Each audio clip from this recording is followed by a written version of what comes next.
Alright, we have a really big change of scenery here.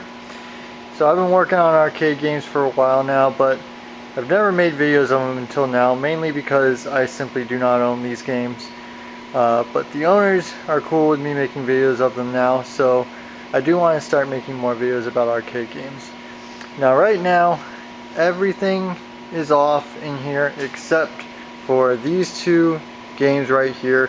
Reason for that being that when you turn on all these games in here, it gets really, really loud, simply because at least half of them have the demo modes enabled, and when they're all going constantly, you got one going pretty much all the time, no matter what. So anyway, these are pretty much an arcade staple. Any good arcade you go to is going to have one of these or some variation of it. This is the Fast and the Furious arcade game. This is made by Raw Thrills. These particular ones are the original ones that they made. They also have the Fast and the Furious Tokyo Drift, and there's a few other variations of them. I can't remember them off the top of my head right now though. So clearly we have two, and they are linked together, or they're usually linked together. Obviously one's not working. So this one's fully functional right now. This one, on the other hand, is actually missing the computer that runs it, which is why it says no signal detected. Everything else is running inside it except for the fact that it doesn't have a computer to run it. So I'm going to get to what exactly is wrong with this in a minute, but before that I want to go ahead and open up the back of this one, and I'll show you what it looks like inside one of these so you see how they work. Okay, I pushed it out from the wall now. I've got the back cover off so you can see what's inside. This little bit up here at the top, this is the monitor. This is the chassis for the monitor, and then the tube is up there. Standard arcade stuff. Now this is a setup that's very common on a lot of newer arcade games, especially the racing ones. So what we have is just a standard desktop computer. This runs special software for this particular game, but really it's just a regular computer. And now down here, this is your input and output board. This allows the computer to talk to all the various sensors. It also allows it to control things like the feedback motors on the steering wheel and the pedal, or I misspoke. This one doesn't have any feedback on the pedals, just sensors. But yeah, that's what the input and output board does. Fairly simple design. Now the computer is what's having issues on the other one. Well, that was annoying. My battery died in my camera, so now I'm having to do this with my phone. But anyway, this is the computer tower from the Fast and the Furious, the broken one over there. Now, they came with two types of towers in these machines. You had you'd either have a Dell tower or a Microtel tower. Now this one is a Microtel. You can tell because it's not plastered with Dell logos. So therefore, by process of elimination, it must be a Microtel. Now, this particular one was having hard drive issues. Now, what happens when they start having hard drive issues is one of two things, or sometimes both. Either you'll get a blue screen of death with a hard drive error while running, or you'll just get a boot disk failure error at startup. Now, this particular one had a blue screen of death, and then when I came in and I tried to restart it, it just gave me a disk boot failure. So the hard drive's not long for this world. You can try to run the to reinstall the software on these, but I've tried that in the past, and every single time it just ends up failing again. Now this particular hard drive is a 13 gig. This is not the original hard drive. This is probably like I think it's like the third hard drive that this machine has had. I don't know if it's the actual machine or if it's the fact that I've been putting used hard drives in, but it just seems to kill hard drives for some reason. The original size was 120 gigs, but the actual space the software takes up is very low, so a 13 gig was plenty for it. Now this is an IDE hard drive, so anyone who's familiar with computers know that dates it quite a ways. This is early 2000s technology right here. Now, a hard drive issue isn't hard to fix. You just pop in a new hard drive, reinstall the software on it. But this one's been down for a while because it had some other issues when I took it apart. Now over here, I have the video card from this machine. This is a GeForce FX 5700 LE. Not a high-end graphics card, but this entire system is low to mid-range for the early 2000s that it's from. Now, whenever I have to work on any of these machines, what I like to do is go through and just take a quick look, make sure nothing seems to be out of place or like it's going to be causing problems in the near future. So one of the big things I do is I listen to all the fans, make sure they're not making noise, because when the fans start to make noises that are out of the ordinary, that's a sign that they're going to fail very soon. And when a fan fails, usually something is going to run way too hot and it's going to burn out. Now these fans here, if these fail, it's probably not going to kill something, but if the power supply fan fails or the CPU fan fails or the video card fan fails, that's going to take something out with it, and it's not going to be easy or cheap to fix. Now, this video card, this fan is actually starting to make noise. Yeah, you can't hear it. I can hear it, but you're not going to be able to hear it through the camera. This is just a cheap, crappy heatsink, and these fail quite a bit because they're so small. Now, if this fails, what's going to happen is this entire video card is going to burn up, and that's going to be a real pain. Now, the other thing I noticed with this card, and I'm going to get in close here. Is it going to focus? Going to autofocus? Alright, now it's focused. So if you look right here, this is what a capacitor is supposed to look like. Perfectly flat on the top, no signs of leakage, not bulging or anything. But if you look at these capacitors over here, you'll notice that at the top, it's starting to kind of bulge out, and they also show some signs of electrolyte leakage from them. These are signs that these capacitors are starting to fail. This video card is actually still functioning, but when I saw these capacitors going out, I said, you know what? We need to take this out of service, and we need to fix this, because if I don't fix this, this is eventually going to fail and take the whole video card out, and then we're going to be in a bit of a bind here. Now, I know a lot of people right now are probably thinking, what's the big deal? Just put a new video card in it, and then don't waste your time with it. Well, here's the problem. You see, the software made for these games... Okay, I think that's a little bit better. Anyway, the software made for these games is only designed to run on the hardware that came in them, which there weren't a whole lot of configurations, and the software only had the drivers for that specific hardware that it came with. What that means is that you can't just throw any old video card in there or any old motherboard in there, because the game will kind of throw a hissy fit. It won't be happy at all. It'll give you all sorts of error codes.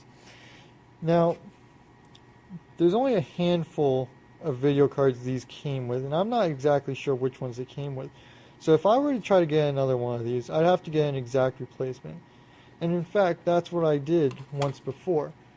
This is the original video card that came with it. You notice it's exactly the same. It's the same model. The only difference is that this one has some heat sinks glued onto the various IC chips, but they are the same card. This failed a few years back, and I just held on to it because I figured I might be able to fix it someday. Now, this card right here that's been running it, this was a unit I got used off eBay, but it was one of maybe like 5 that were even on there. Now, like I said, these were low to mid-range cards from the early 2000s. They don't make these new anymore, and there's an incredibly low demand for them, because really the only guys looking for them are guys like me who need to put them in arcade games that won't function with anything else. Now, the problem with getting a used one, or I went off a tangent a little bit, you can actually buy ones that are supposedly new from eBay, but they ship directly from China. So you think about that. A video card from the early 2000s, supposedly brand new, getting shipped straight from China. You do the math. Either they're used, new old stock, and they've been sitting around for ages, or there's something fishy going on there. I wouldn't trust those at all. But the problem, as you can see here from buying a used video card, is that you don't know what kind of service it's seen. You don't know how long it's going to last. because that one actually failed in the same way that this one has failed. You notice it's got leaky capacitors on it, and then the used one I replaced it with failed in the same way. So if I put another used one in, it's just going to have bad caps again. So rather than try to put a used one in and hope it works, what I'm going to do is I'm going to get rid of this fan, which is starting to get noisy, starting to fail. I'm going to upgrade this heatsink, put a new fan on it to add some extra cooling, and I'm also going to replace all these capacitors just as preemptive maintenance, and that way I know it's going to be good to go for a nice long time. I'm just waiting for the soldering iron to heat up, so we'll go over the new capacitors. Yeah, that's a lot of capacitors. I actually ordered enough to do both of these video cards because I want to fix the old one to keep as a spare.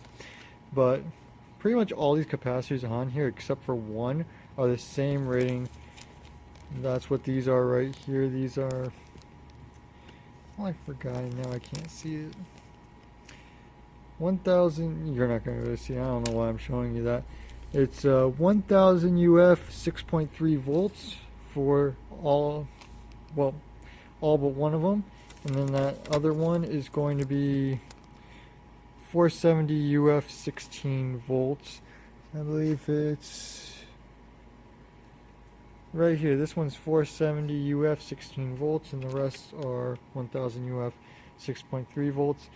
I hate to disappoint everybody, but I'm not going to be able to film while I'm soldering simply because I have no way of holding the camera. But let's be realistic. You've seen someone solder before. Why would you need to see someone solder again? Soldering's not that hard. I'm a little over halfway done. I got these 4 capacitors have been swapped out. I got these 2 left to go. A few things I wanted to mention. These are a different form factor. They're a little bit larger. Not a big deal though. The original capacitors were Nichicon, and I am replacing them with Nichicon capacitors. These new capacitors are not the same exact series. They're a little bit different, but they are the same reading, and these are low impedance capacitors, just like the originals were. So the new capacitors are all in. Now to handle the fan, so out with the old. Ooh, there's a lot of dust in there, and it looks like the thermal compound is like, it's like there's none even on the actual chip itself. It's just all shoved around it. That can't be good for cooling. So anyway, this is the heat sink and fan I'm going to be putting on it. It'll fit right in the same spot. The fan on this is a bit small. I'm going to run it for now, just for a little while, but I really don't trust this fan. The main reason I wanted this heatsink is because it's small, so I knew it would fit. I didn't want to go too big because I wasn't sure what size cooler would fit. But even though it's small, not too much bigger than the old one, it's got a lot more surface area, and plus the big thing I like is it's got these little mounting spots for a 50 millimeter fan. So in the near future I'll upgrade it to a 50 millimeter fan. That plus this heatsink should be all the cooling this video card should ever need. And I've got,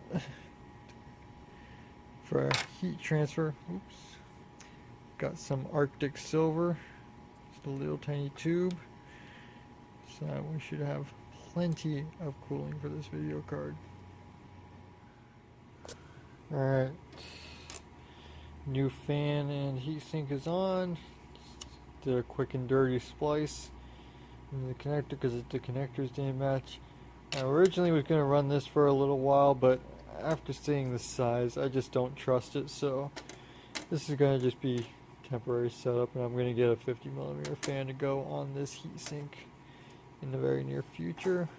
Just pop that in.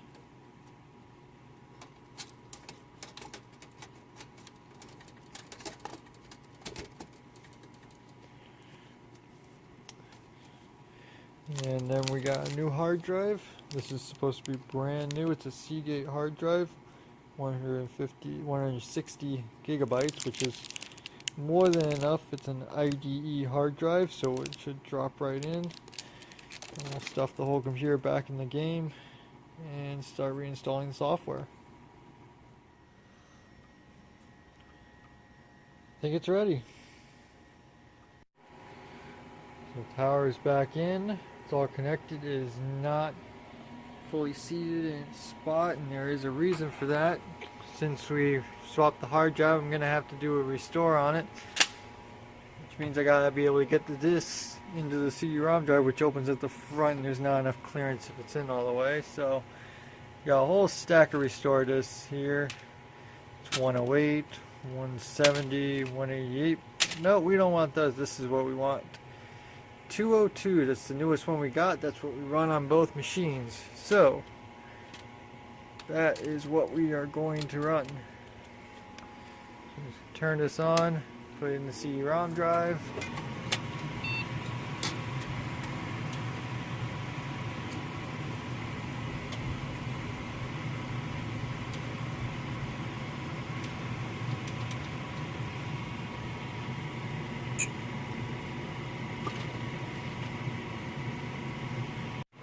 He's being stubborn with me. There we go. Now I need to turn it back off. And I need to go get a keyboard. So why do we need a keyboard? Well, quite simply, we need to get into the BIOS, make sure that the boot sequence is correct. Honestly, it's probably not necessary, but I'm going to show you how to do it anyway, because you'll need to do it if you want to do a restore on one of these things. So turn it on, run around real quick, and start hitting the buttons. Let's see, what was it? F9? F10? I don't remember. Maybe it was delete.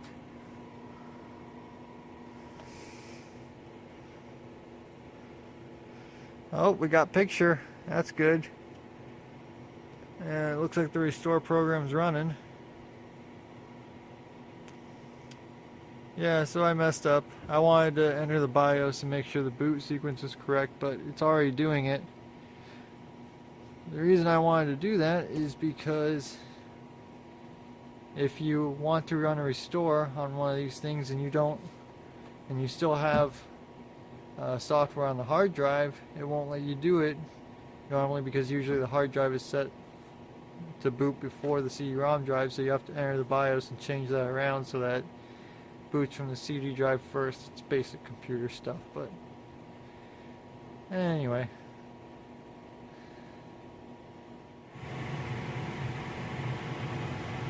Fans seem to be running, including the video card one.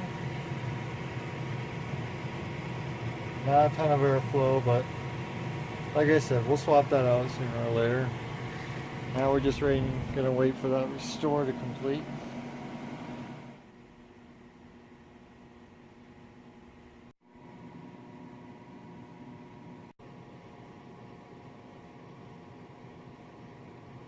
Hey, look, it found our video card.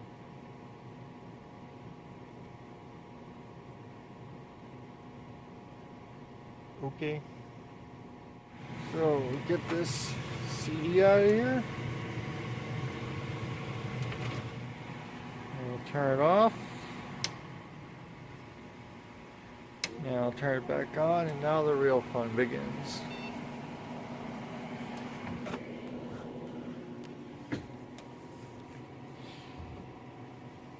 And here we go.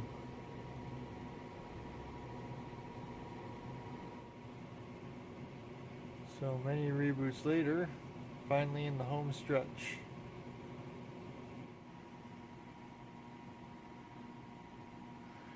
Alright. So that means we're very close. Calibration.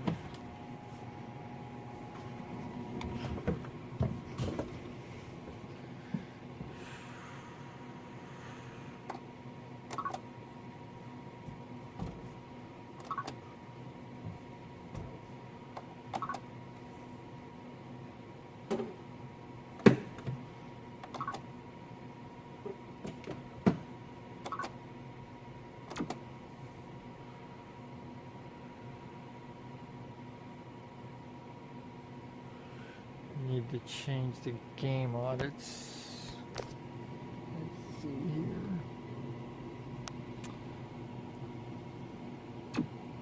Ah, hit the wrong button. Alright, we're all back up and running now. So the calibration is the last step in the system restore process. I accidentally hit the wrong button though, and it rebooted. I had to go back into the calibration page and reset the credits. But we're all back up and running. It's playing the attract music right now. These were both set to not play any attract music. I ended up setting this particular one to play it. So I figured, you know, why not? So, can remove this now. And I do believe these are networked at the moment. Give it a minute, we will confirm that.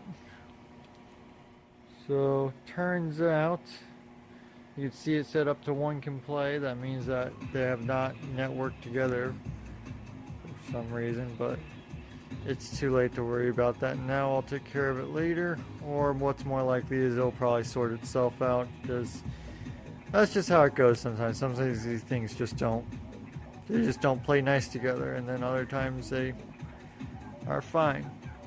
So this screen here, you can see, is a little bit dimmer. This screen just got a new cap kit in it, and this one's going to get recapped very soon. It's got some, the screen's dim, and it's got some funky lines along the sides. I'm not going to make a video of that though, because recapping monitors is just really tedious and not entertaining or interesting at all. But you notice we do have a Fast and Furious Superbikes right next to it. So this one is actually working, but it is not plugged in right now because the Jumping Jackpot and the Big Bass make a lot of noise. So I unplugged all of them. This one actually has a twin, which is on my trailer outside, and that will be in another video very soon. Hopefully that's getting a new LCD screen in it. So yeah, wraps it up for the Fast and the Furious though.